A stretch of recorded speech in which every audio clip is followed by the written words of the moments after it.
This is WireDogSec back with another video for you guys. Today's video, we're going to continue on with Advent of Cyber 2023 on TryHackMe. This is day number 13, Intrusion Detection to the pots through the walls. Now, if you're enjoying the content and you're new here, be sure to hit that subscribe button with the notification bell. Everyone, hit that like button. It would be most appreciated. And comment below your thoughts and opinions on the information shared. Without further ado, let's go ahead and jump into it.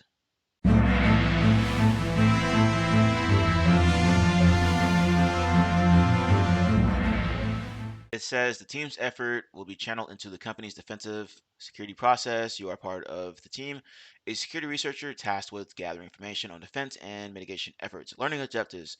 In today's task, you will learn to understand incident analysis through the diamond model, identify defensive strategies that can be applied to the diamond model, learn to set up firewall rules and honeypot as defensive strategies. Connect to the machine. Before moving forward, review the questions, yada, yada, yada. All right, so be sure to start up the machine, the attack box as well. It says use SSH credentials below to access the VM and follow along with the practical sessions of the task. We'll do that after we get done doing some reading here.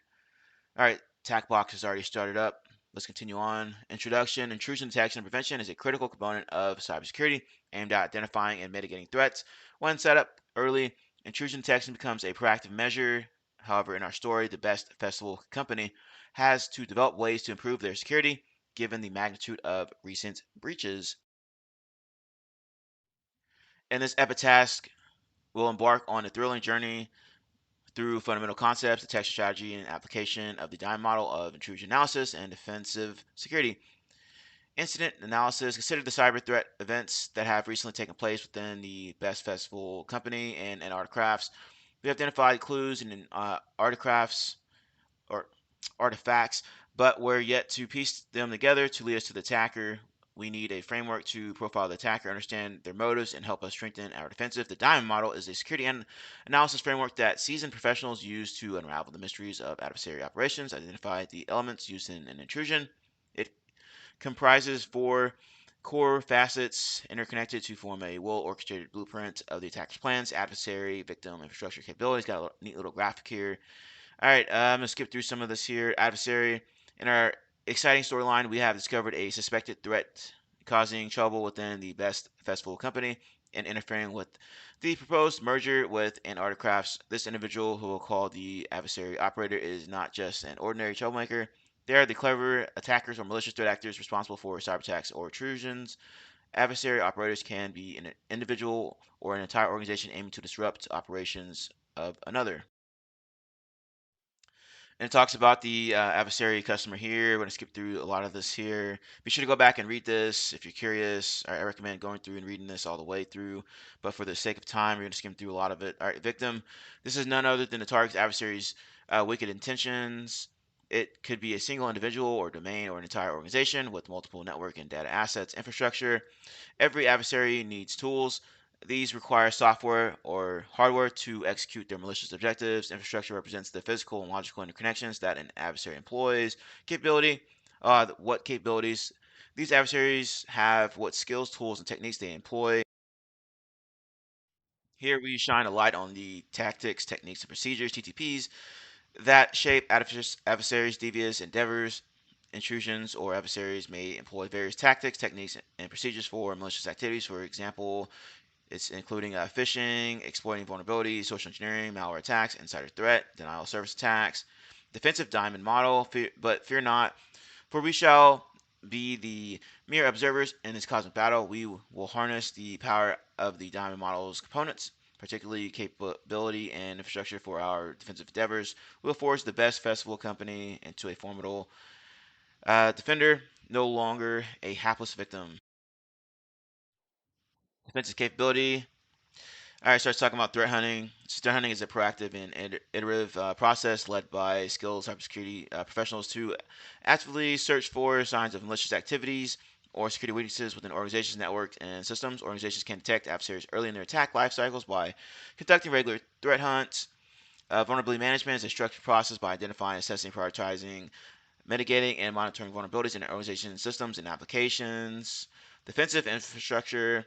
The Best Festival Company will construct Their bastion of defense, fortified with tools and infrastructure to repel cyber attacks, layer upon layer of hardware and software will be deployed, ranging from intrusion defense and prevention systems to robust anti-malware solutions. See, in the other video, we talked about defense in depth, right? Layer defense, and that's pretty much what they're explaining right here. All right, let's continue on. Goes in and talks about firewalls, right? Talks about different firewall stateless, packet filtering, stateful inspection, proxy servers, WAFs, next-gen firewalls. Here it talks about getting into and configuring some firewall rules and such, configuring firewalls to block traffic. Van Winkle or Twinkle knows that the uncomplicated firewall is the default firewall configuration tool available on Ubuntu host, and she decides to use it for this experiment. Initially, it's turned off by default, so we can check the status by running the command below. All right, let's go ahead and scroll down to the questions. Oh, starts talking about honeypots here. Honeypot, this is another intriguing piece of infrastructure in the world of defensive security. Picture a trap laid for attackers, a mirage of vulnerability tempting them from the true treasures. Behold the honeypot. Honeypot is a cybersecurity mechanism, a masterful deception. It presents itself as an alluring target to the adversaries, drawing them away from the true prizes. Honeypots can be classified in two main types: low interaction honeypots, high interaction honeypots. All right, we're going to get into doing some of that here with this pint box, it looks like. All right, let's continue on here. And then we're going to get into the challenges. All right, so we're going to go through and answer these questions, etc. All right, the first question is, which security model is being used to analyze the breach and defense strategies? Remember, talking about the DIME model up above. Which defense capability is used to actively search for signs of malicious activity? Remember, talked about threat hunting, right? You're actively looking for adversaries in your environment, suspicious activity, and such. And also this one, what are our main infrastructure focuses? And it talked about the firewall and honeypots above. Remember, we had various different types of firewalls, and the honeypot, right, was something that looks lucrative to the adversary, but in actuality, it's a trap that you laid out for them. All right, and it says which firewall command is used to block traffic. Well, of course, that's going to be deny. So that we're going to get into that here in a second. All right, you got to allow and deny rules and such. And it says there's a flag in one of the stories. Can you find it? So we're going to do all this here, and let's go ahead and jump over and start doing this. Okay, now we're back in action here. We're doing some practical application here. We're going to configure some firewall rules, right? The first one is to set it to check the status of it, right? Status inactive. Already done that here. Status inactive, and it says to set the default rule for allow outgoing and default deny incoming, which I've done as well. As you can see, change to allow, change to deny. Okay, it's looking good. And then it says you can get very specific when it comes to adding rules in here. It says add, modify, delete rules by specifying an IP address, port number, service name, yada, yada, yada. And this time we're going to do an allow rule for port 22 TCP, which I've done already, as you can see here. For rule updated, right? And the next one talks about IP addresses, subnets, even specific network interfaces. First one is a deny for an IP address, and that rule's added in here, right? There's that one. The next one is going to be the actual interface one, which is right there. Okay, and it says if you messed up somewhere, um, you can do a reset. But before that, it says once we have added our rules, we can enable the service and check the rule set, right? Enable. So let's take a step back real quick and just do that so I can show you guys what it looks like. So enable, if I can spell correctly. All right, say yes. All right, enabled, awesome. So let's go ahead and clear this out and then do a sudo status again. All right, awesome. See, all our rules are in here. So anywhere, yep, there we go. Okay, so what happens if you put the rules in incorrectly? You could do a reset in here, and I guess deletes all the rules. So let's go ahead and try that. Sudo bfw, and then do a reset.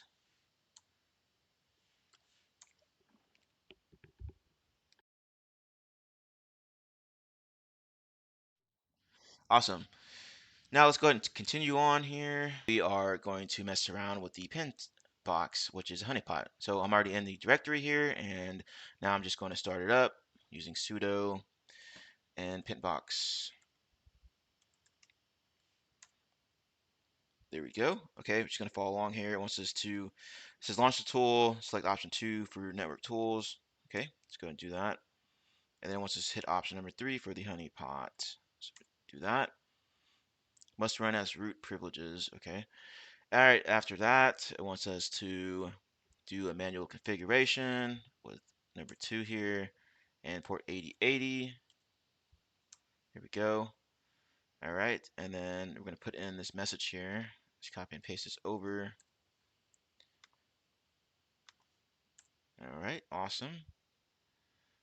All right. It says once connected to intrusion, we'll trigger an alert on honeypot and log. All right. So make sure I didn't overread something here. All right. Sure. Let's go ahead and save, I guess. Sure. I'm just going to default through all this here. Okay. Honeypot activated. Van Twinkle's challenge. After learning about firewalls, honeypots, Van Twinkle puts his knowledge into practice and sets up a simple website to be hidden behind some firewall rules. You can deploy the firewall rules by executing the Van Twinkle rules.sh script in his home directory there. All right, that's good to know. So we're going to do that, and then task is to update the firewalls to expose the website to the public and find a hidden flag. So let's go ahead and do that. I am running this script here, this Van Twinkle rules sh. All right, go ahead and hit enter here. Active enabled on startup. Awesome. So if you go ahead and try to check the firewall status, so sudo ufw status. Let's go do that. You can see here 80, 22 allow, and you can see denies, etc., etc. Port 80, 88 is denied, and port 80, 90 is denied. So if you try to go there, right, you're gonna not be able to get there. So we have to go in and change this. Now I'm gonna do it the easy way with the nano, right? So I'm gonna sudo and then just go ahead and change it through here. See if this works. Okay, so let's go ahead and do allow and allow. And then we're gonna rerun the script. So, all right, right there. Yep, and exit. Let me clear all this out, and then let's go ahead and run it again. Yep, awesome. So let's go ahead and try it. All right, now what we have to do is take this S out of here and change it to HTTP so the page will load correctly. There we go. Now after this is loaded, you can scroll down a little bit and you should be able to find the flag in here after you search through everything, and there it is. All right, and that should be the last one that we needed. Yep. Says if you enjoyed this task, feel free to check out the new device hardening room. So be sure to check that out if you haven't done so already. On another note, if we go and check the honeypot, you can see the connection attempts here that it was detecting. See? So that's pretty neat. But anyway, if you enjoyed the video, if you enjoyed the content, the information shared, then you should consider subscribing by hitting that subscribe button and the notification bell. Hit the like button as well. Comment below your thoughts and opinions. As always, thank you for watching and have a nice day. See you later.